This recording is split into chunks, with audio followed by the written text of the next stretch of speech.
Assalamualaikum semuanya. Bagaimana kabar kalian? Semoga selalu diberi kesehatan dan dimudahkan rezekinya oleh Allah. Amin ya robbal alamin.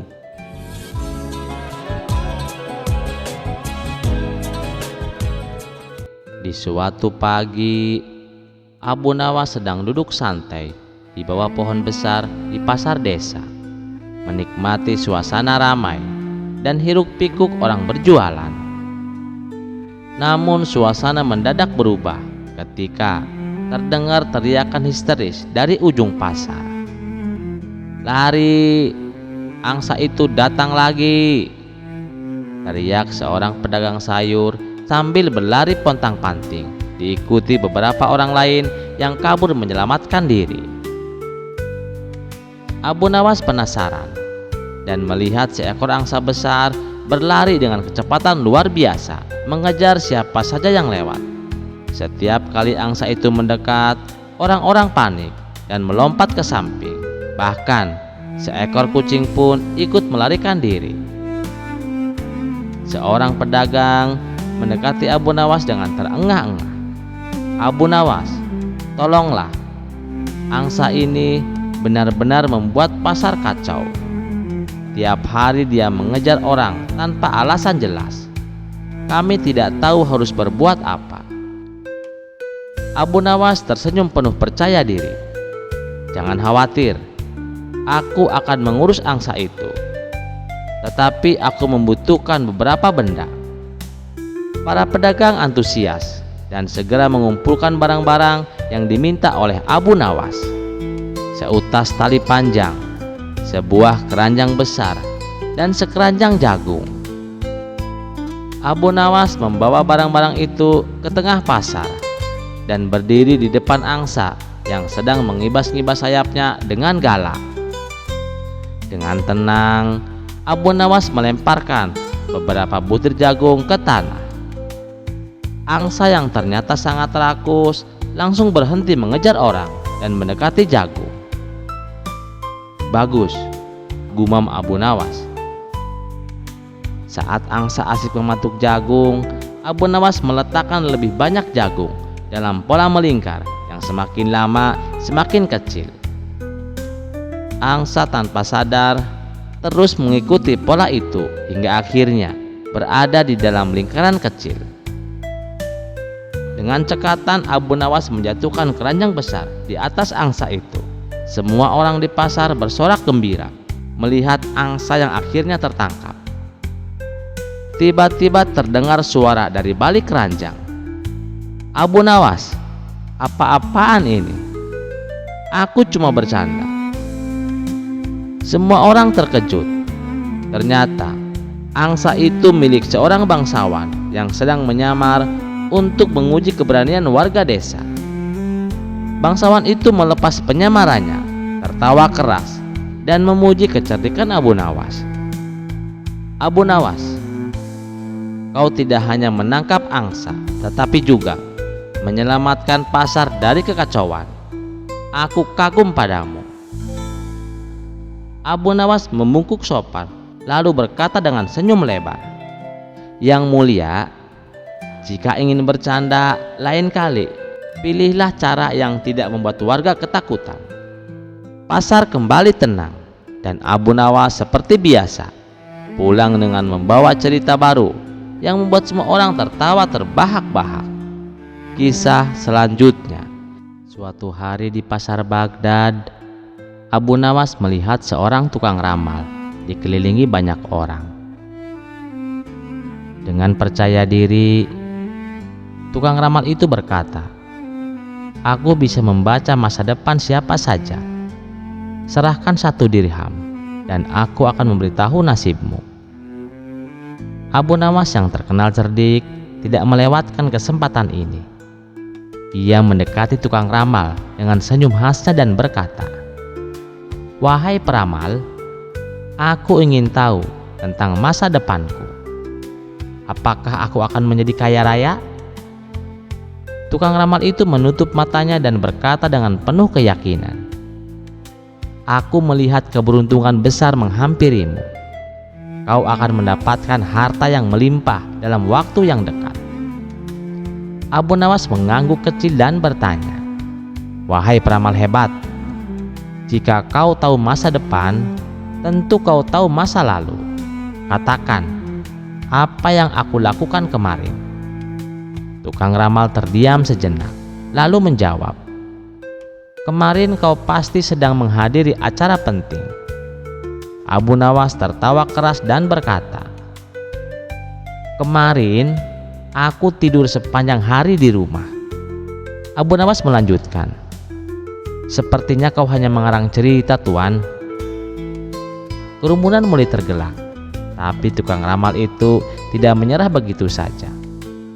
Kemudian ia berkata, "Kalau begitu beri aku 1 dirham lagi, dan aku akan memberitahumu sesuatu yang lebih akurat." Abu Nawas tersenyum licik. Ia mengeluarkan segenggam dirham dan bertanya, "Kalau kau benar-benar peramal, katakan di mana aku menyembunyikan dirham-dirham ini setelah ini." Tukang ramal itu tampak gugup, tapi ia menjawab dengan yakin, "Kau menyembunyikannya di dalam saku, bukan?" Abu Nawas lalu dengan cepat menyembunyikan semua dirhamnya di dalam kopiah di kepalanya. "Salah lagi, wahai peramal. Aku menyembunyikannya di sini," katanya sambil menunjuk kepalanya. Kerumunan pun tertawa terbahak-bahak. Tukang ramal itu mulai kehilangan wibawa, tetapi masih mencoba untuk mempertahankan harga dirinya. Namun Abu Nawas belum selesai. Ia berpura-pura serius dan berkata, "Tunggu sebentar. Jika kau benar-benar peramal, katakan padaku, apa yang akan terjadi 5 menit lagi?" Tukang ramal berkata, "5 menit lagi kau akan menyesal karena telah meragukanku." Abu Nawas tersenyum dan berkata, "Baiklah, coba kita lihat." Tiba-tiba dari arah belakang, seekor kambing liar berlari menerjang tukang ramal, membuatnya jatuh tersungkur. Kambing itu kemudian mengambil sorban tukang ramal dan melarikan diri. Kerumunan tertawa terpingkal-pingkal melihat kejadian itu. Sementara Abu Nawas berkata dengan santai, "Ternyata kau salah lagi, wahai peramal. Kali ini aku tidak menyesal. Aku senang telah menyaksikan hiburan gratis." Tukang ramal itu akhirnya kabur dengan malu. Sementara Abu Nawas pergi dengan puas, meninggalkan semua orang dalam tawa riuh. Kisah selanjutnya.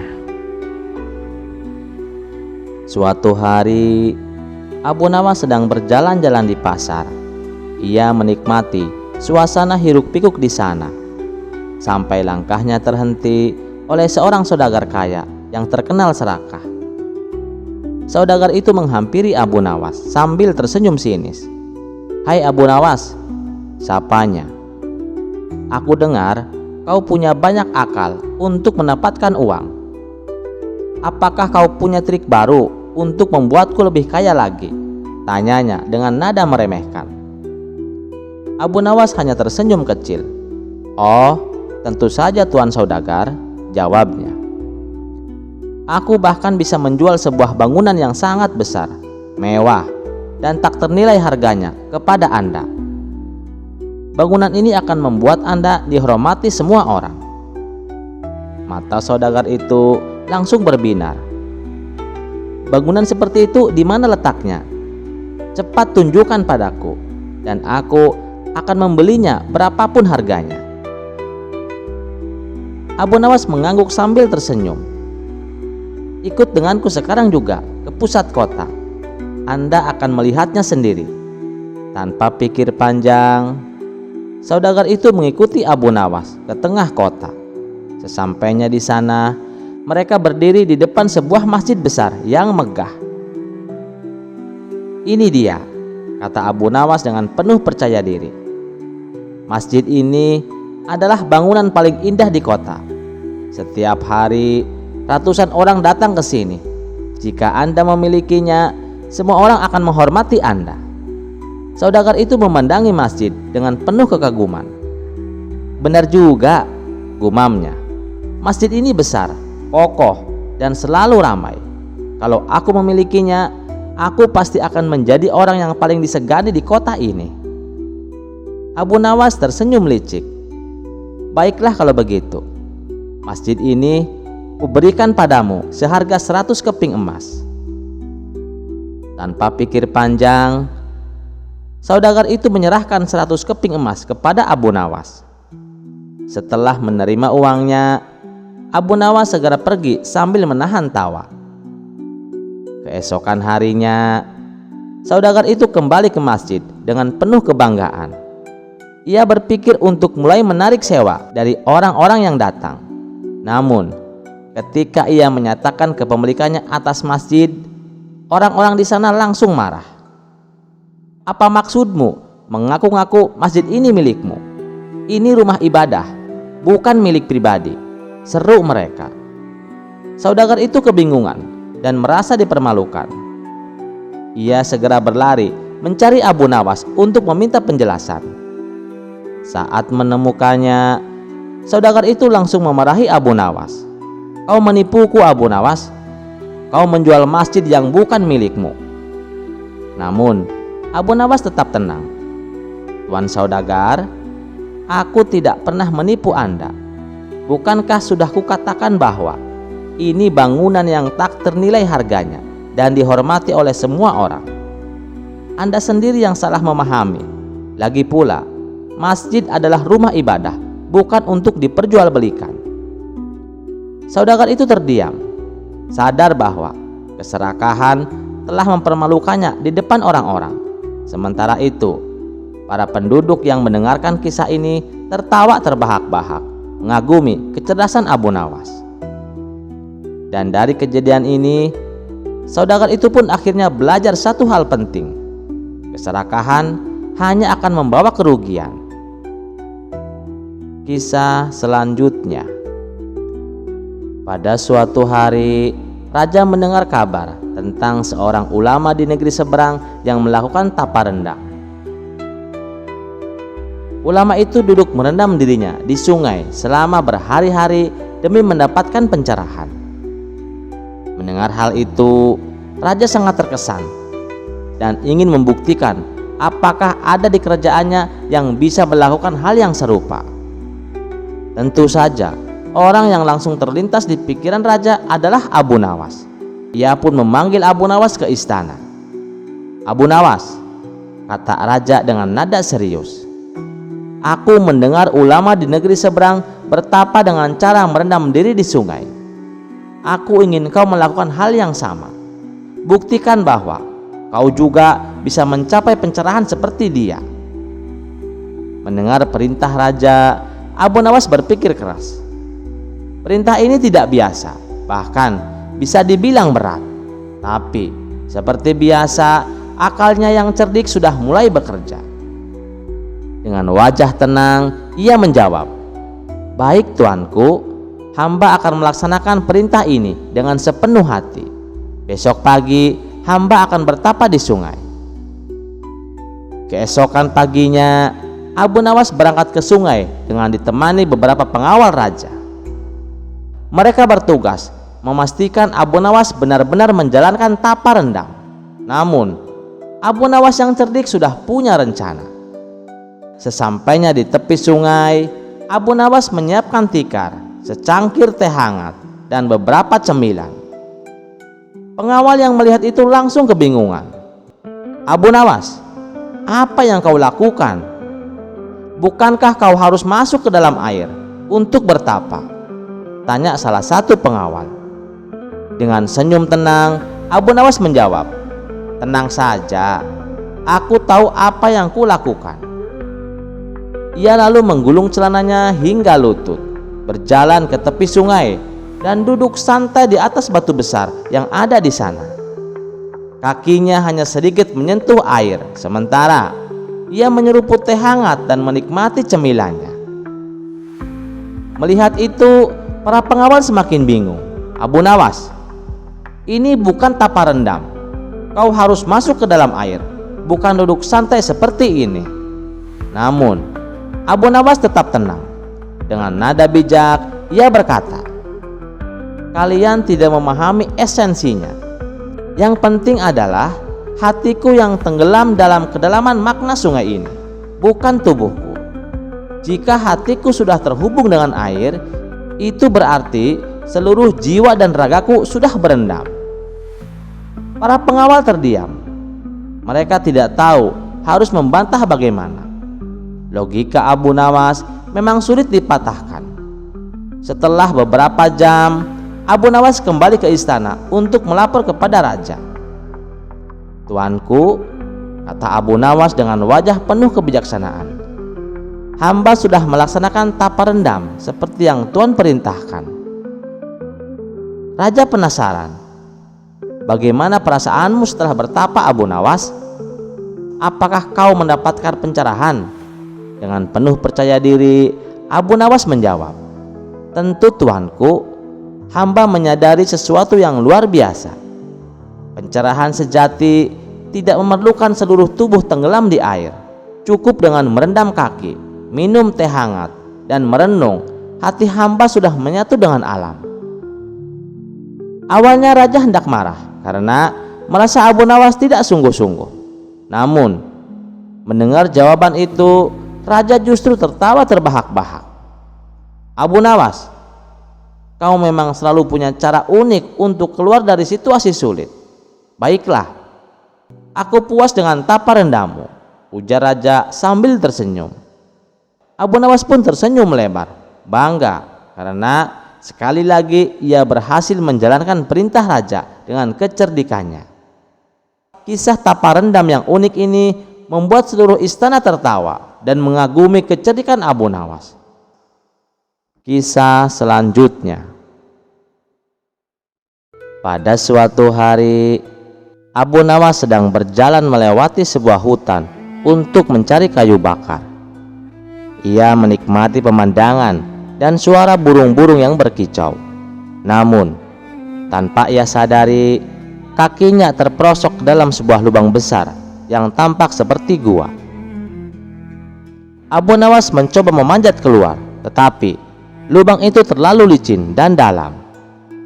Tiba-tiba muncul sesosok jin besar dengan wajah yang menyeramkan dan suara menggelegar. "Siapa yang berani mengganggu tempat peristirahatan kami?" bentak si jin. Abu Nawas meskipun takut tetap berusaha menjaga ketenangannya. Dengan nada sopan ia berkata, "Aku tidak sengaja masuk ke sini, wahai jin. Aku hanyalah manusia biasa yang tersesat." Jin itu tertawa terbahak-bahak. "Manusia, kau pikir aku akan percaya begitu saja? Kau pasti mata-mata yang dikirim oleh manusia untuk mencuri harta karun di guaku." Abu Nawas menggeleng dengan cepat. "Aku tidak tahu menahu soal harta karun. Aku hanya ingin pulang ke rumahku." Namun, jin itu tetap tidak percaya. "Baiklah manusia kecil, aku akan menyandramu di sini, kecuali kau bisa mengalahkan aku dalam sebuah tantangan. Dan jika aku menang, kau akan membebaskanku?" tanya Abu Nawas. "Tentu saja, tapi jika kau kalah, aku akan menjadikanmu budakku selamanya," jawab jin itu dengan tawa jahat. Abu Nawas berpikir sejenak, lalu dengan penuh percaya diri dia berkata, "Baiklah, apa tantangannya?" Jin itu mengeluarkan sebuah kendi besar yang terbuat dari emas. Isi kendi ini sampai penuh dengan air menggunakan daun pohon. Abu Nawas menatap kendi itu dan berpikir dengan keras. Tugas ini tampaknya mustahil dilakukan, tapi ia tidak ingin menyerah begitu saja. Ia mengambil daun dari pohon terdekat, mencelupkannya ke sungai kecil di gua itu, dan memeras airnya ke dalam kendi. Jin itu tertawa terbahak-bahak melihat Abu Nawas bekerja keras. "Manusia bodoh, sampai kapanpun kau tidak akan bisa memenuhi kendi itu dengan cara seperti itu." Abu Nawas tersenyum kecil. "Wahai jin, kau mengatakan bahwa aku harus mengisi kendi ini sampai penuh dengan air menggunakan daun pohon, bukan?" "Benar sekali," jawab jin itu dengan penuh percaya diri. Abu Nawas mengambil daun lagi. Kali ini ia mengangkat kendi dan menutupi mulut kendi dengan daun tersebut. Nah, sekarang kendi ini sudah penuh dengan air. Air ini tidak bisa keluar akibat daun yang menutupinya. Jin itu terdiam, menyadari kecerdikan Abu Nawas. Ia tidak menyangka manusia ini bisa memutarbalikkan logika tantangannya. Dengan kesal, jin itu pun mengakui kekalahannya. "Baiklah manusia licik, kau menang kali ini. Aku akan membebaskanmu." Setelah jin membebaskan Abu Nawas, ia pun bersiap pergi meninggalkan gua. Namun, Abu Nawas tiba-tiba berhenti di depan pintu keluar dan menatap jin itu dengan pandangan serius. "Wahai jin, kau pikir masalah ini selesai begitu saja?" kata Abu Nawas dengan nada tegas. Jin itu terkejut. "Apa maksudmu? Bukankah aku sudah membebaskanmu?" Abu Nawas tersenyum licik. "Tadi kau menuduhku sebagai pencuri harta karun dan hampir menjadikanku budakmu selamanya. Itu fitnah yang tidak bisa dimaafkan begitu saja. Sekarang, gantian kau yang harus membuktikan dirimu." Jin itu bingung, tetapi ia juga takut melanggar janji. "Baiklah, apa yang kau ingin aku lakukan?" Abu Nawas berpikir sejenak, lalu berkata, "Aku ingin kau berjanji untuk tidak mengganggu manusia lagi. Jika tidak, aku akan melaporkan tempat ini kepada semua jin lain sebagai gua yang dihuni jin penakut." Wajah jin itu memerah. "Tapi jika kau tetap mengganggu manusia, aku akan menyebarkan cerita bahwa kau kalah dari seorang manusia yang hanya menggunakan daun pohon," kata Abu Nawas sambil tersenyum mengejek. Jin itu panik, membayangkan reputasinya hancur. Akhirnya ia mengangkat tangannya. "Baiklah, aku berjanji untuk tidak mengganggu manusia lagi, dan sebagai tanda penghormatan aku akan memberimu hadiah." Dengan kekuatan sihirnya, jin itu mengeluarkan sebuah pundi-pundi kecil yang berisi koin emas. "Bawa ini sebagai tanda damai di antara kita." Abu Nawas menerimanya dengan senang hati. "Baiklah, aku maafkan kau. Tapi ingat, jika aku mendengar kabar kau berbuat jahat lagi, aku akan kembali dengan tantangan yang lebih sulit." Jin itu mengangguk dengan penuh rasa hormat. Sementara Abu Nawas keluar dari gua dengan senyum kemenangan. Setibanya di rumah, ia menceritakan kejadian tersebut kepada para tetangganya. Tentu saja, kisah ini membuat mereka tertawa dan kagum. Namun, Abu Nawas menyimpan satu rahasia. Ia tidak pernah berniat memberitahu jin lain soal gua itu karena ia tahu bahwa jin tersebut sudah cukup ketakutan untuk belajar menjadi lebih baik. Dan begitulah, Abu Nawas tidak hanya pulang dengan selamat, tetapi juga dengan harta dan sebuah kemenangan yang penuh kecerdikan. Kisah selanjutnya. Pada suatu hari, raja mendengar kabar tentang seorang ulama di negeri seberang yang melakukan tapa rendang. Ulama itu duduk merendam dirinya di sungai selama berhari-hari demi mendapatkan pencerahan. Mendengar hal itu, raja sangat terkesan dan ingin membuktikan apakah ada di kerajaannya yang bisa melakukan hal yang serupa. Tentu saja, orang yang langsung terlintas di pikiran raja adalah Abu Nawas. Ia pun memanggil Abu Nawas ke istana. "Abu Nawas," kata raja dengan nada serius, "aku mendengar ulama di negeri seberang bertapa dengan cara merendam diri di sungai. Aku ingin kau melakukan hal yang sama. Buktikan bahwa kau juga bisa mencapai pencerahan seperti dia." Mendengar perintah raja, Abu Nawas berpikir keras. Perintah ini tidak biasa, bahkan bisa dibilang berat. Tapi seperti biasa, akalnya yang cerdik sudah mulai bekerja. Dengan wajah tenang, ia menjawab, "Baik tuanku, hamba akan melaksanakan perintah ini dengan sepenuh hati. Besok pagi hamba akan bertapa di sungai." Keesokan paginya, Abu Nawas berangkat ke sungai dengan ditemani beberapa pengawal raja. Mereka bertugas memastikan Abu Nawas benar-benar menjalankan tapa rendam. Namun, Abu Nawas yang cerdik sudah punya rencana. Sesampainya di tepi sungai, Abu Nawas menyiapkan tikar, secangkir teh hangat, dan beberapa cemilan. Pengawal yang melihat itu langsung kebingungan. "Abu Nawas, apa yang kau lakukan? Bukankah kau harus masuk ke dalam air untuk bertapa?" tanya salah satu pengawal. Dengan senyum tenang, Abu Nawas menjawab, "Tenang saja, aku tahu apa yang kulakukan." Ia lalu menggulung celananya hingga lutut, berjalan ke tepi sungai, dan duduk santai di atas batu besar yang ada di sana. Kakinya hanya sedikit menyentuh air, sementara ia menyeruput teh hangat dan menikmati cemilannya. Melihat itu, para pengawal semakin bingung. "Abu Nawas, ini bukan tapa rendam. Kau harus masuk ke dalam air, bukan duduk santai seperti ini." Namun, Abu Nawas tetap tenang. Dengan nada bijak, ia berkata, "Kalian tidak memahami esensinya. Yang penting adalah hatiku yang tenggelam dalam kedalaman makna sungai ini, bukan tubuhku. Jika hatiku sudah terhubung dengan air, itu berarti seluruh jiwa dan ragaku sudah berendam." Para pengawal terdiam. Mereka tidak tahu harus membantah bagaimana. Logika Abu Nawas memang sulit dipatahkan. Setelah beberapa jam, Abu Nawas kembali ke istana untuk melapor kepada raja.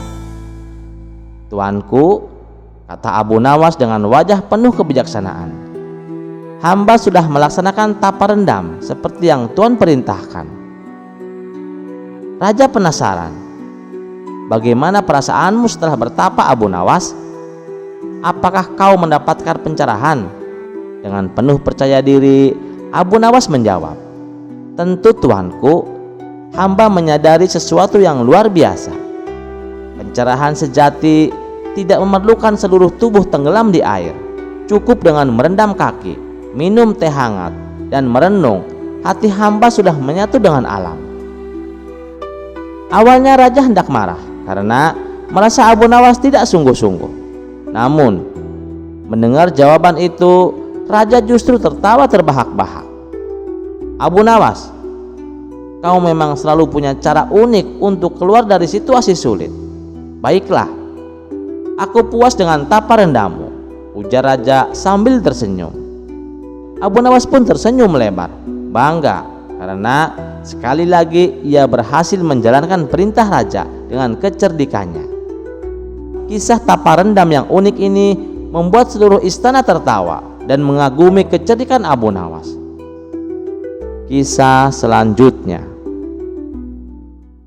Di sebuah kota kecil, seorang pedagang kaya bernama Tuan Halid sedang dirundung malang. Barang dagangannya yang sangat berharga telah dirampok di tengah perjalanan. Harta yang hilang itu membuatnya putus asa, hingga akhirnya ia mendengar tentang Abu Nawas yang konon kini menjadi dukun sakti mandraguna. Dengan harapan besar, Tuan Halid menemui Abu Nawas di rumahnya. "Abu Nawas," kata Tuan Halid dengan nada memelas, "tolonglah aku. Kau terkenal cerdik dan penuh akal.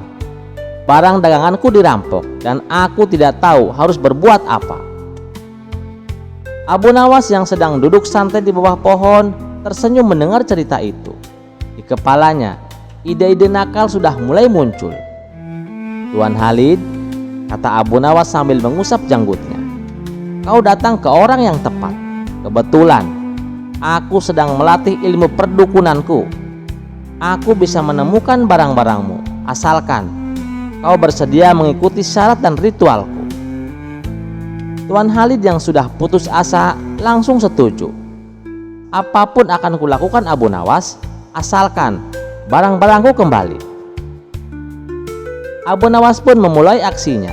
ia mengambil sebatang tongkat tua, sehelai kain kusut, dan kendi yang penuh air. Di depan rumahnya, ia menggambar lingkaran besar di tanah dengan tongkatnya. Lalu berdiri di tengah lingkaran sambil melantunkan mantra yang terdengar sangat aneh.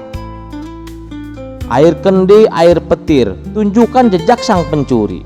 Tongkat sakti, tongkat suci, tunjukkan jalan tanpa basa-basi. Tuan Khalid dan beberapa orang yang ikut menyaksikan merasa kagum. Mereka yakin Abu Nawas benar-benar memiliki kekuatan gaib.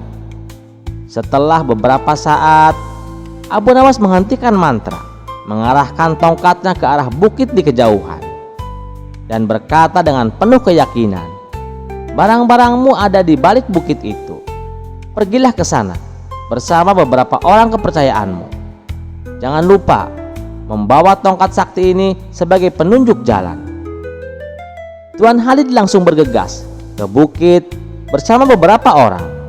Benar saja, di balik bukit itu mereka menemukan jejak barang-barang yang telah dibuang oleh para perampok.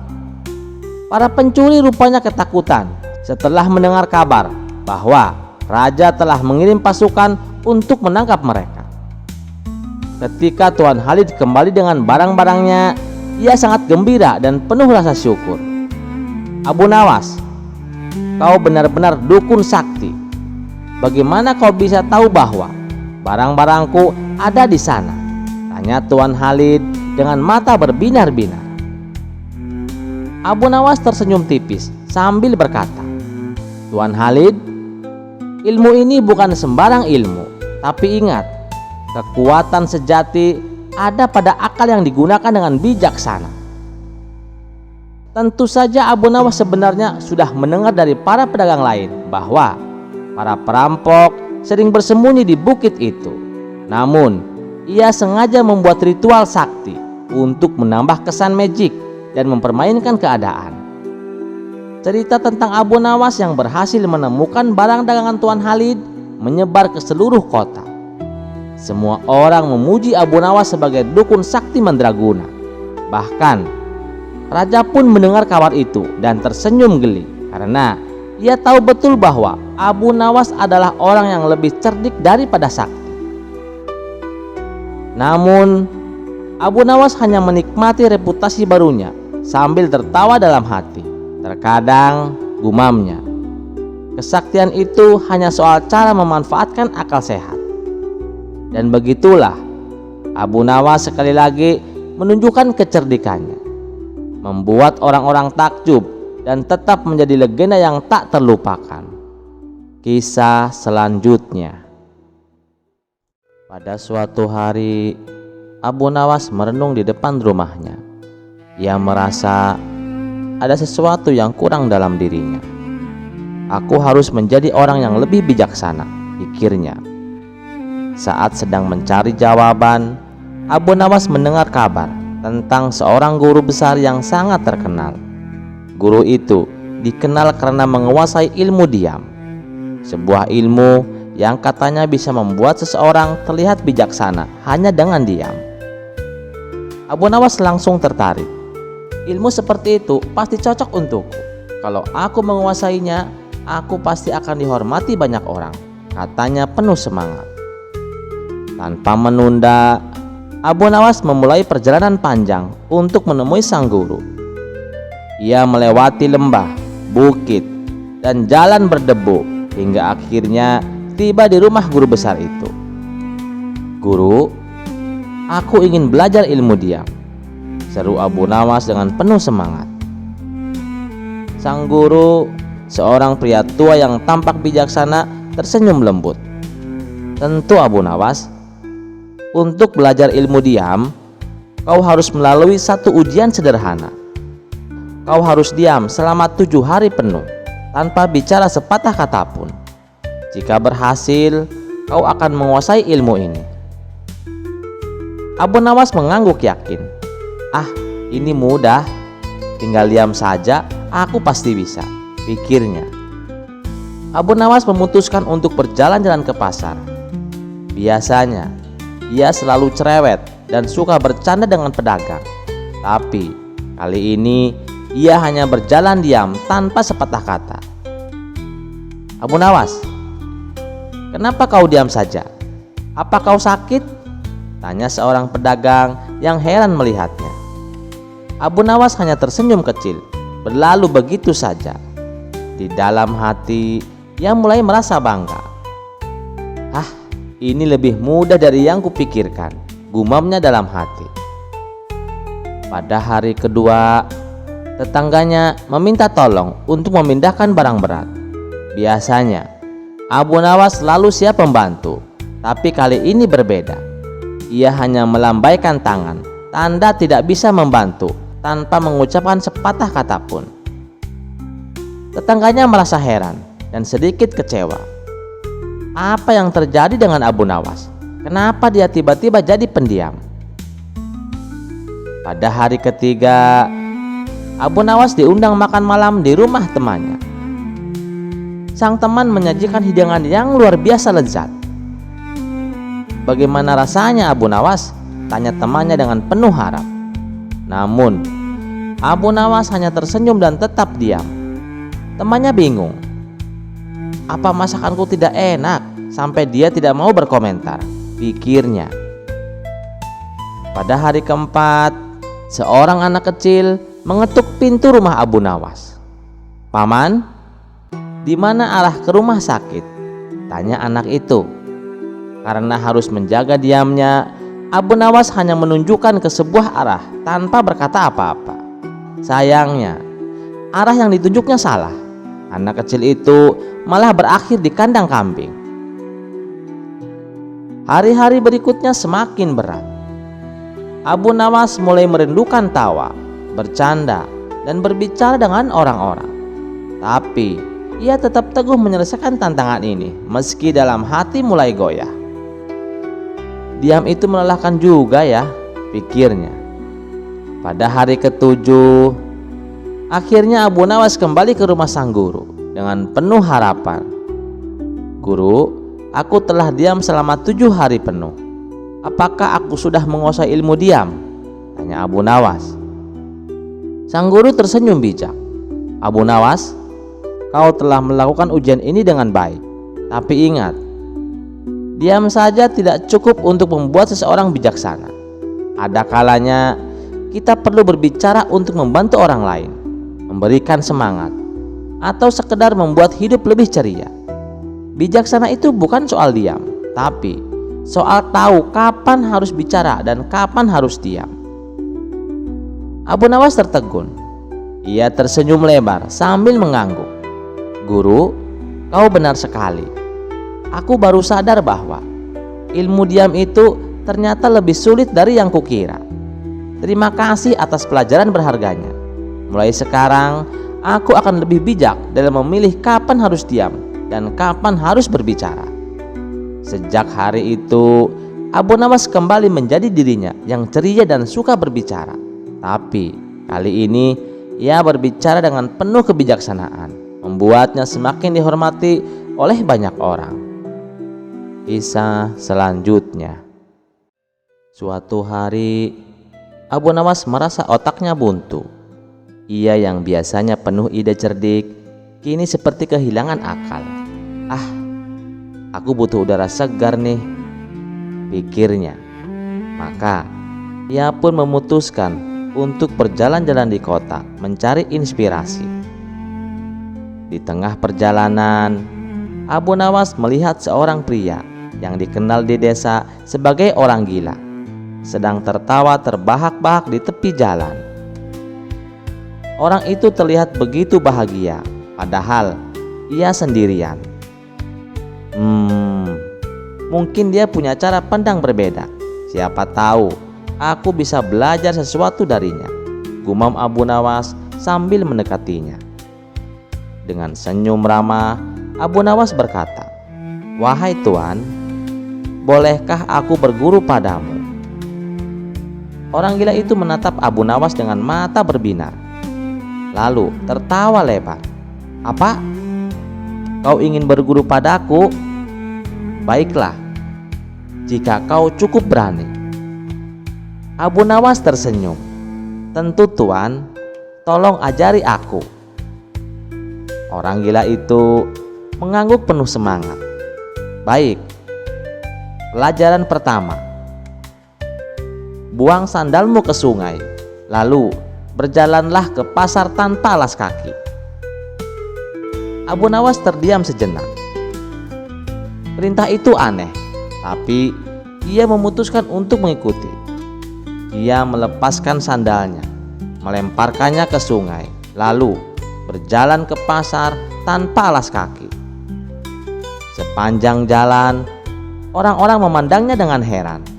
Beberapa bahkan tertawa melihat Abu Nawas, si cerdik yang terkenal, berjalan seperti orang kebingungan. Ketika Abu Nawas kembali, orang gila itu tertawa terbahak-bahak.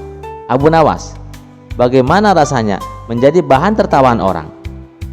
Abu Nawas tersenyum. "Rasanya memang aneh, tapi aku jadi paham satu hal. Kadang kita tidak perlu terlalu peduli pada pendapat orang lain." Orang gila itu mengangguk puas. "Tepat sekali, Abu Nawas. Sekarang pelajaran kedua," lanjutnya. "Pergilah ke rumah makan yang paling mahal di kota. Pesan makanan termewah, lalu bayarlah dengan daun kering." Abu Nawas tertawa kecil mendengar perintah itu, namun ia tetap melakukannya. Ia pun pergi ke rumah makan mewah, memesan makanan yang lezat, dan saat harus membayar, ia mengeluarkan segenggam daun kering dari sakunya. Pemilik rumah makan tentu saja marah besar. "Hai, kau pikir ini kebun raya? Daun ini bukan uang," bentaknya. Dengan tenang, Abu Nawas menjawab, "Oh, ini hanya pelajaran dari seorang guru. Kadang kita perlu melihat betapa absurdnya dunia ini." Setelah kembali, Abu Nawas bercerita pada orang gila itu sambil tertawa. "Tuan, aku sekarang mengerti. Kadang hidup tidak perlu selalu serius, dan kita tak perlu terlalu memikirkan tata aturan yang kaku. Dunia ini penuh aturan aneh, tapi tidak semuanya harus kita pedulikan." Orang gila itu tersenyum lebar. "Kau benar, Abu Nawas. Hidup adalah lelucon yang harus dinikmati, bukan rumus yang harus diselesaikan." Sejak saat itu, Abu Nawas merasa mendapatkan pelajaran yang sangat berharga. Ia semakin santai dan bahagia dalam menjalani hidup karena memahami bahwa terkadang kebebasan berpikir membawa kebahagiaan yang sejati. Kisah selanjutnya. Suatu hari, Abu Nawas merasa tergerak untuk bersedekah. Ia ingin membantu orang-orang miskin yang semakin banyak akibat musim paceklik. Namun, Abu Nawas sedang dalam kesulitan keuangan. Ia hanya memiliki beberapa keping uang asli, sementara yang lainnya adalah uang palsu yang diterimanya tanpa sengaja dalam transaksi sebelumnya. Aku ingin bersedekah, tapi apa salahnya jika uang palsu ini ikut membantu? Bukankah yang penting niatku ikhlas? Pikir Abu Nawas. Dengan keyakinan itu, ia pergi ke masjid dan memasukkan sekantong uangnya ke dalam kotak amal. Ia berdoa dengan sungguh-sungguh, berharap sedekahnya bisa bermanfaat. Beberapa hari kemudian, seorang penjaga masjid menemukan uang yang tampak mencurigakan di dalam kotak amal. "Ini uang palsu," serunya. Kabar ini menyebar dengan cepat ke seluruh desa, bahkan sampai ke istana. Baginda raja yang selalu memperhatikan urusan rakyatnya memanggil Abu Nawas untuk dimintai penjelasan. "Abu Nawas, apa benar kau memasukkan uang palsu ke kotak amal masjid?" tanya Baginda dengan nada serius. Abu Nawas mengangguk tanpa ragu. "Benar Baginda, hamba memang memasukkan uang palsu di antara uang sedekah hamba." Baginda terkejut. kenapa kau melakukan itu? Bukankah itu perbuatan yang salah?" Abu Nawas tersenyum kecil, lalu menjawab, "Baginda, izinkan hamba menjelaskan. Niat hamba hanya ingin bersedekah. Yang penting adalah keikhlasan, bukan? Lagi pula, uang itu tidak tahu apakah itu asli atau palsu. Apakah niat baik hamba harus dinilai dari keaslian uangnya?" Baginda mengeritkan dahi, merasa jawaban itu aneh. "Abu Nawas, niat ikhlas memang penting, tapi uang palsu tidak bisa digunakan untuk membeli apapun. Itu hanya akan menyulitkan orang lain." Abu Nawas tetap tenang. "Baginda, hamba hanya mengikuti nasihat lama. Jika bersedekah, jangan sampai tangan kiri tahu apa yang dilakukan tangan kanan. Dalam hal ini, bahkan hamba sendiri tidak tahu ada uang palsu di sana." Para hadirin yang menyaksikan perdebatan mulai tertawa kecil, kagum dengan kecerdikan Abu Nawas. Baginda Raja meski awalnya serius, akhirnya tertawa juga. "Abu Nawas, kau memang selalu punya cara untuk membela diri, tapi kali ini kau salah. Bersedekah harus dengan sesuatu yang bisa benar-benar bermanfaat. Lain kali, pastikan hanya uang asli yang kau sedekahkan." Abu Nawas mengangguk sambil tersenyum. "Hamba mengerti Baginda. Hamba akan pastikan tangan kanan dan kiri hamba sepakat lain waktu." Saat Abu Nawas meninggalkan istana, ia merenung. "Setidaknya aku telah belajar bahwa niat baik harus disertai tindakan yang benar. Tapi aku juga berhasil membuat semua orang tertawa hari ini. Itu juga sedekah, bukan?" Kisah itu menjadikan pelajaran bagi semua orang. Keikhlasan memang penting, tapi keikhlasan tanpa tindakan yang benar bisa menimbulkan masalah. Sejak saat itu, Abu Nawas memastikan hanya uang asli yang ada di kantongnya setiap kali ia bersedekah. Kisah selanjutnya. Pada suatu hari, seorang saudagar kaya yang dikenal sangat kikir datang ke masjid di kota Baghdad. Ia mendengar bahwa Abu Nawas sering berkumpul di sana untuk mengajarkan ilmu agama kepada orang-orang miskin. Saudagar ini merasa heran melihat betapa dermawannya orang-orang yang datang dan mendukung Abu Nawas dalam kegiatan amalnya, meskipun sebagian dari mereka sebenarnya juga hidup pas-pasan. Saudagar itu berpikir, bagaimana mungkin orang-orang itu begitu dermawan, sementara aku yang kaya raya merasa berat untuk menyumbangkan sedikit pun. Karena penasaran, ia memutuskan untuk bertanya langsung kepada Abu Nawas. Ketika bertemu dengan Abu Nawas di masjid, saudagar tersebut bertanya, "Wahai Abu Nawas, aku mendengar bahwa kau sering melakukan kegiatan amal untuk membantu orang-orang miskin. Bagaimana caranya kau bisa selalu memiliki cukup dana untuk itu?" Abu Nawas menatap saudagar itu dengan senyum bijak. Ia sudah lama tahu bahwa saudagar tersebut terkenal pelit dan jarang sekali menyumbangkan hartanya, meskipun ia sangat kaya.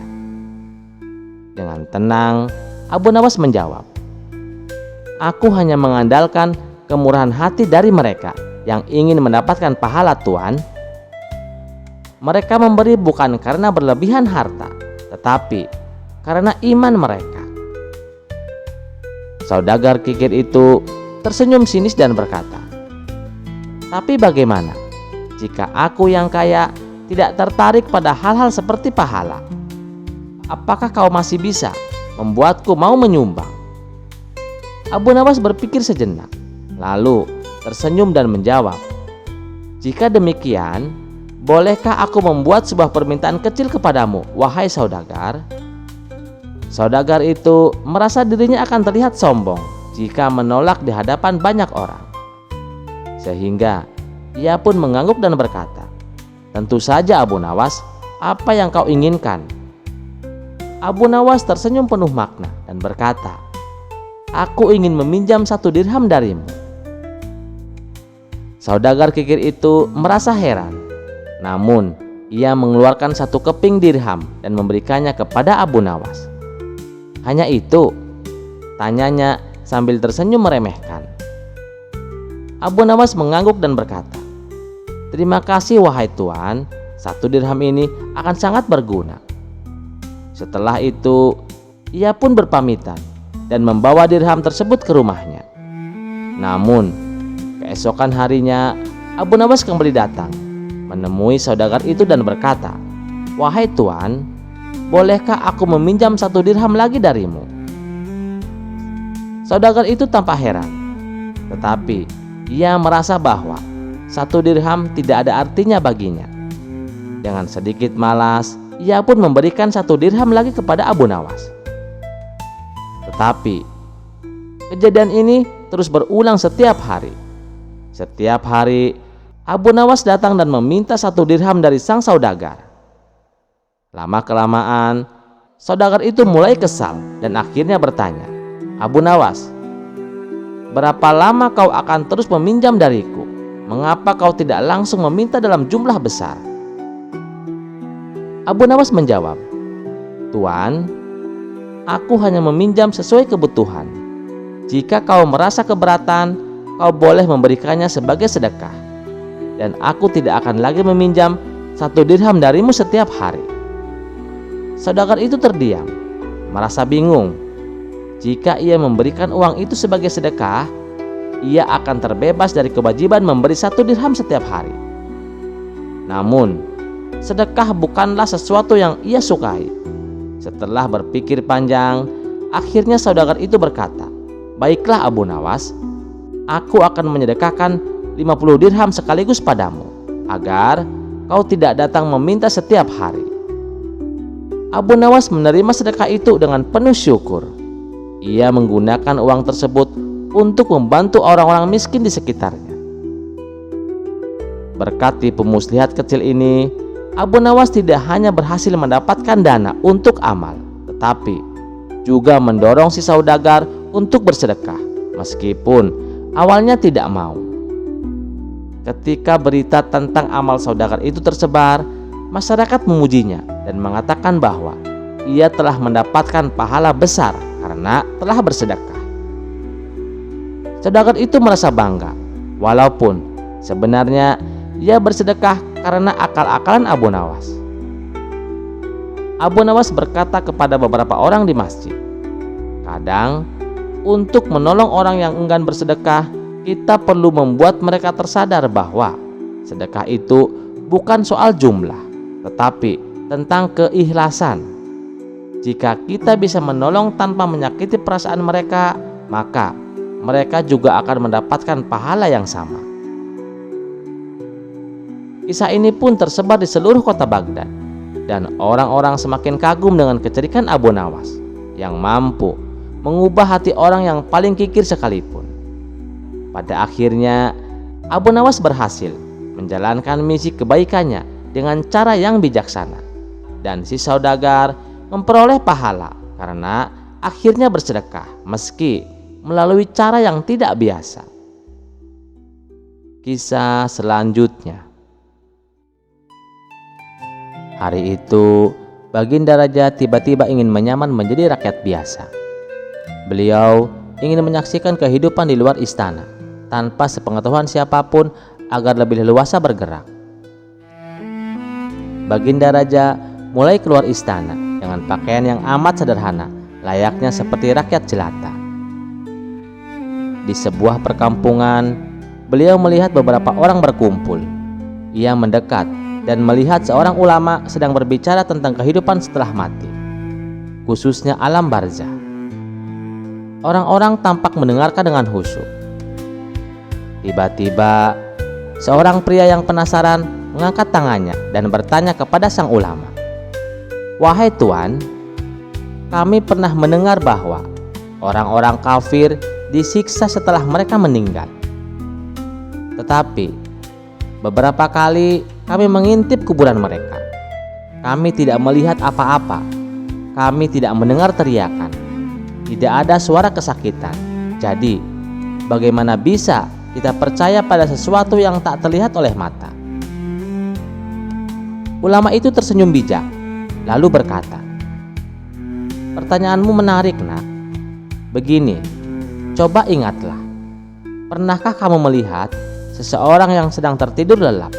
Kadang-kadang saat dia bermimpi buruk, dia merasakan ketakutan yang luar biasa, seolah-olah sedang dikejar atau digigit ular. Tubuhnya mungkin keringatan, bahkan mungkin merintih ketakutan.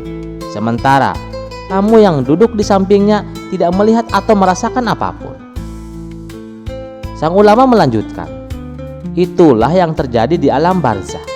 Seperti mimpi, apa yang dialami seseorang di sana adalah nyata bagi mereka, meskipun kita yang hidup tidak bisa melihatnya. Alam barzah adalah alam yang hanya bisa dialami oleh jiwa yang sudah berpisah dari tubuh." Baginda Raja mendengarkan penjelasan ulama itu dengan penuh perhatian. Jawaban yang diberikan ulama itu benar-benar menyentuh hatinya. Baginda merasa kagum akan kebijaksanaan ulama tersebut yang mampu menjelaskan hal-hal gaib dengan cara yang mudah dipahami. Baginda pun semakin penasaran dan memilih untuk tetap berada di sana, mendengarkan ulama itu berbicara lebih lanjut tentang alam akhirat. Ulama itu kemudian melanjutkan pembahasannya tentang surga, sebuah tempat penuh keindahan yang tak terbayangkan. Ia menjelaskan bahwa di surga tersedia hal-hal yang disukai oleh manusia, termasuk benda-benda yang sangat indah dan tak ada tandingannya di dunia. Salah satu benda itu adalah sebuah mahkota yang begitu berkilauan, terbuat dari cahaya, dan keindahannya melampaui seluruh isi dunia. Baginda semakin penasaran dan merasa sangat ingin melihat sendiri kemegahan mahkota surga yang dikatakan lebih berharga dari semua kekayaan dunia. Setelah selesai mendengarkan ceramah itu, Baginda kembali ke istana dengan hati yang masih dipenuhi rasa ingin tahu. Setibanya di istana, Baginda memanggil Abu Nawas, seorang yang dikenal cerdik dan selalu mampu menghadapi berbagai tantangan dengan solusi yang tak terduga. Abu Nawas pun segera menghadap Baginda Raja.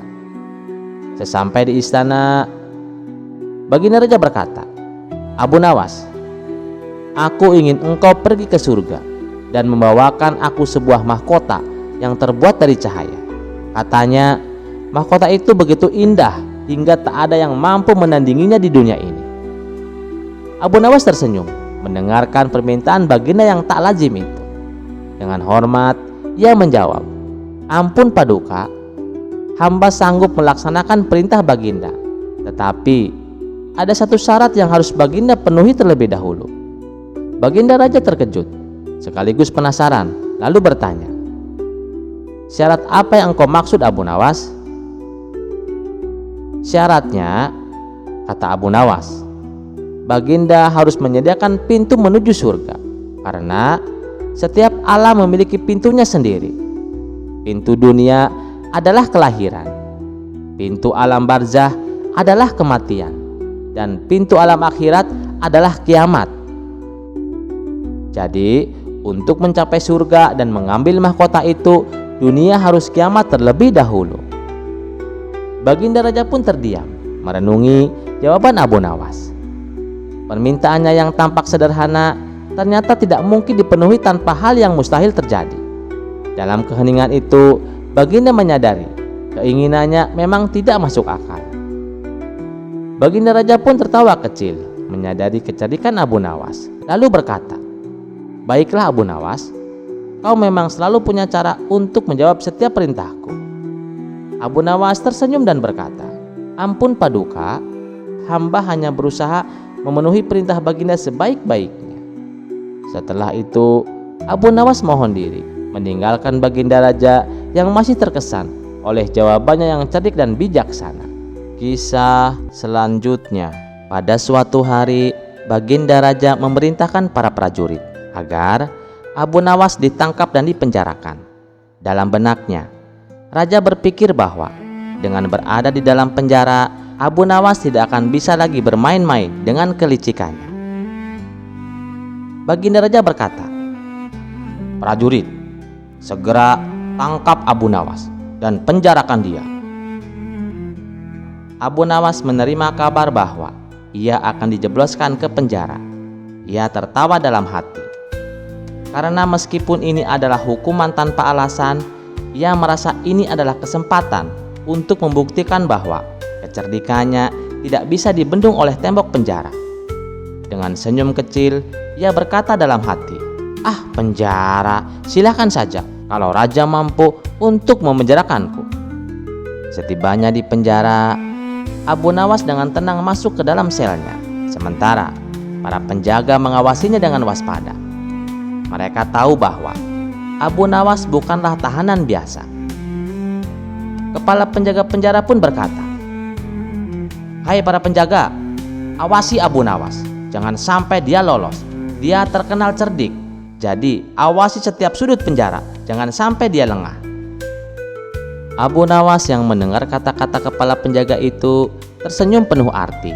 Namun, ia tetap diam di dalam sel dan tampak pasrah dengan nasibnya.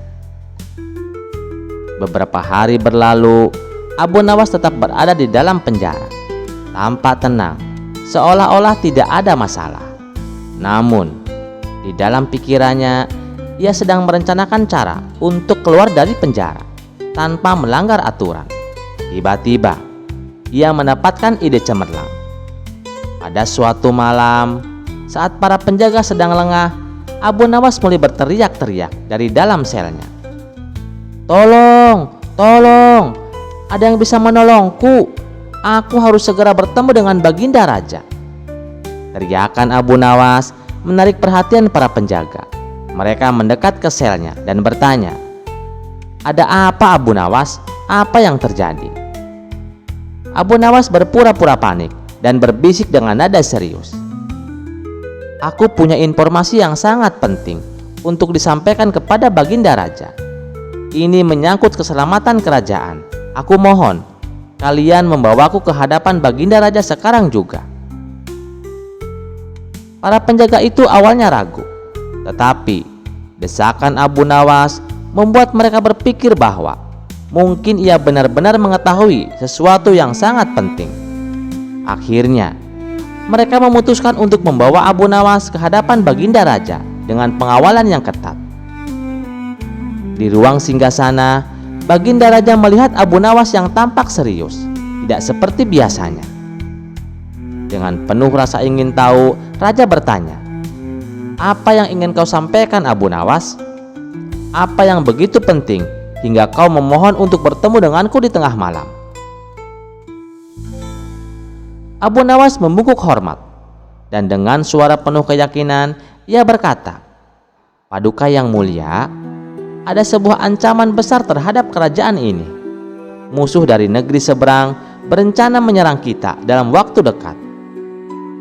Mendengar ucapan Abu Nawas, Raja merasa kaget sekaligus khawatir.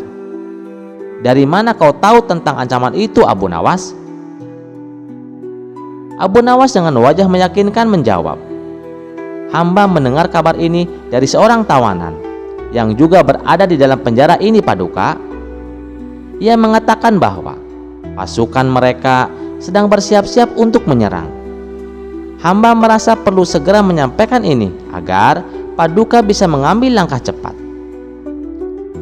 Baginda Raja merasa tertekan dan khawatir. Tanpa berpikir panjang, ia mengutus para prajurit untuk memperketat penjagaan di perbatasan dan mempersiapkan pasukan kerajaan untuk menghadapi kemungkinan serangan. Namun, beberapa hari berlalu tanpa ada tanda-tanda serangan apapun. Para pejabat kerajaan mulai merasa ada yang aneh dan bertanya-tanya, apakah Abu Nawas benar-benar berkata jujur atau hanya membuat siasat lagi. Suatu hari, Raja akhirnya memanggil Abu Nawas ke istana dan menanyakan kepadanya dengan nada serius, "Abu Nawas, aku telah melakukan semua yang kau sarankan, tapi tidak ada serangan yang datang. apa kau telah berbohong kepadaku?" Abu Nawas tersenyum penuh kepolosan dan menjawab, "Paduka yang mulia, bukankah tidak ada salahnya untuk berjaga-jaga? Hamba hanya ingin memastikan bahwa kerajaan ini selalu siap menghadapi segala kemungkinan."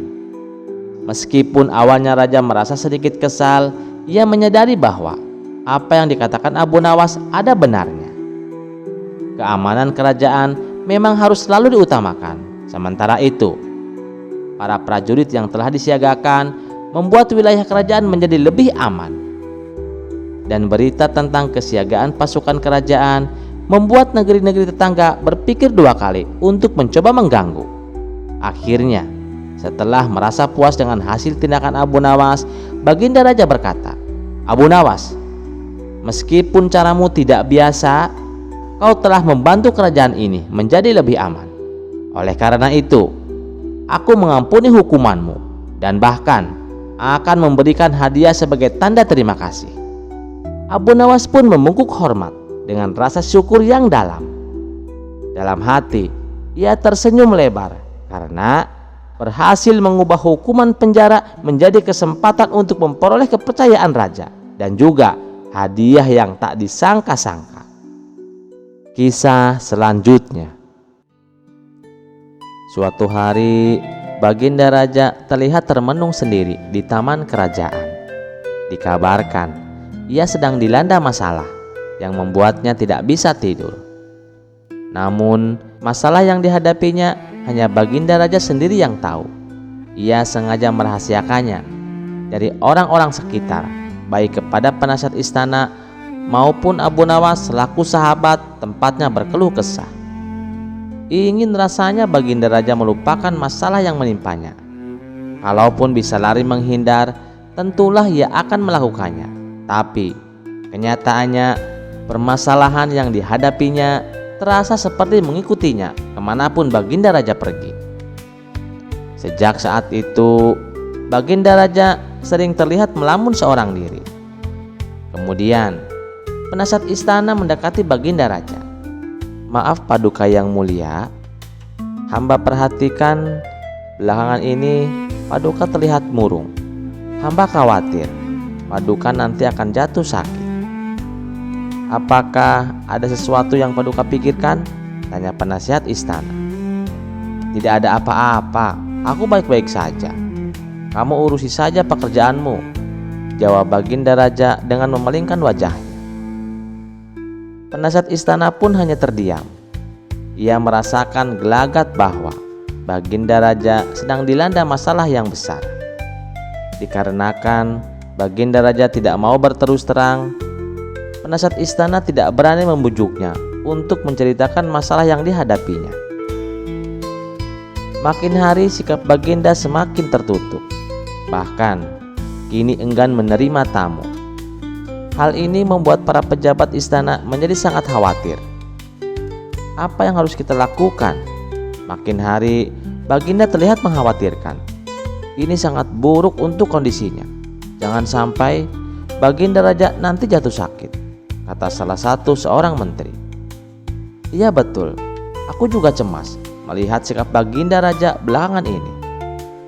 Aku sudah coba memujuknya supaya mau menceritakan masalah yang dialaminya, tapi beliau malah memalingkan wajah," beber penasihat istana. "Saya ada saran. Bagaimana kalau masalah ini kita sampaikan kepada Abu Nawas? Ia tahu solusinya," ujar salah satu menterinya. "Nah, iya, saya setuju dengan saran tersebut," balas menteri yang lainnya. Maka beberapa menteri istana segera mendatangi rumah Abu Nawas. Melihat yang datang adalah para menteri, Abu Nawas sempat terkejut karena biasanya yang diutus Baginda Raja adalah prajurit istana. "Kenapa kalian yang datang?" tanya Abu Nawas.